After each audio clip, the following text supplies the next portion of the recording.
Imagine standing in an open grassland, the sun climbing toward midday, when suddenly the light begins to fade. Shadows sharpen, the air cools, birds go quiet and confused, and then, in the span of a few minutes, day turns into an eerie twilight. For us, this is a predictable, calendar-marked event. For early humans, it was one of the most unsettling things they could witness. To understand why eclipses cause such deep fear, we need to think about the world as our ancestors actually experienced it, without any concept of orbits, shadows, or celestial mechanics. Early humans lived in a universe where the sun and moon were not physical objects following mathematical rules, but powerful, often living presences. The sun's daily journey was reliable in a way almost nothing else in their world was. It provided warmth, light, and the rhythm that structured hunting, gathering, and rest. When that reliable pattern suddenly broke, with the sun seeming to vanish in daylight or the moon turning a strange reddish color at night, it violated the most basic expectation people had about how reality worked. And in a world without scientific explanation, the mind doesn't shrug at broken patterns. It searches for meaning, usually in the form of a threat.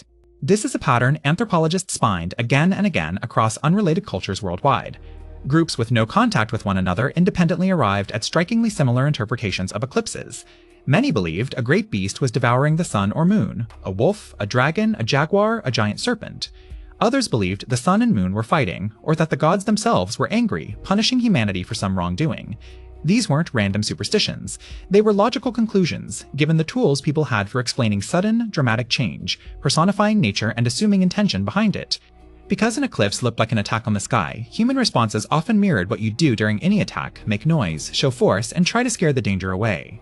Ethnographers have documented communities banging drums, shouting, beating pots, and hurling burning sticks toward the sky, all in an effort to frighten off whatever was consuming the sun or moon. Elders may have led these responses, since knowledge of past eclipses and how they had been solved before would have carried real authority. Whether or not it worked in any physical sense, it worked psychologically. Taking action against a terrifying, incomprehensible event gave peace any sword which you do during any effort to frighten off whatever was consuming the sun or moon.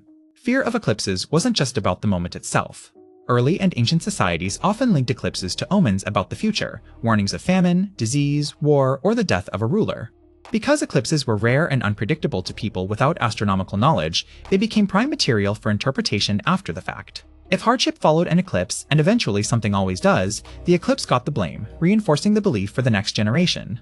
This is a common feature of how human pattern recognition works. Rare dramatic events get remembered and connected to whatever unfortunate things happen afterward, whether or not there's any real link. Over time, some ancient civilizations moved from pure fear toward observation. Babylonian astronomers, for example, kept meticulous records of lunar eclipses over centuries and eventually recognized repeating cycles, allowing them to predict when eclipses would occur. This was a major turning point.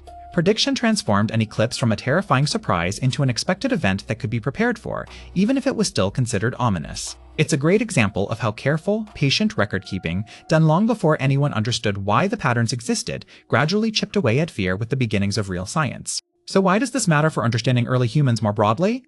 Because the eclipse story is really a story about how the human mind handles the unknown.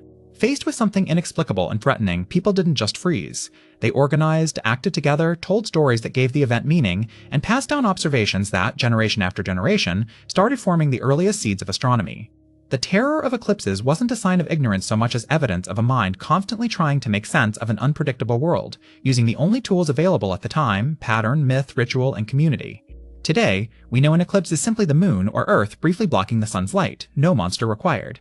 But it's worth remembering that this understanding is astonishingly recent in the grand span of human history. For nearly all of our species' existence, an eclipse was a genuine crisis of meaning, a moment when the sky itself seemed to break its promises. The fear it inspired helped drive some of humanity's earliest attempts at systematic observation of the natural world. In a strange way, our fear of the dark sky helped light the path toward science.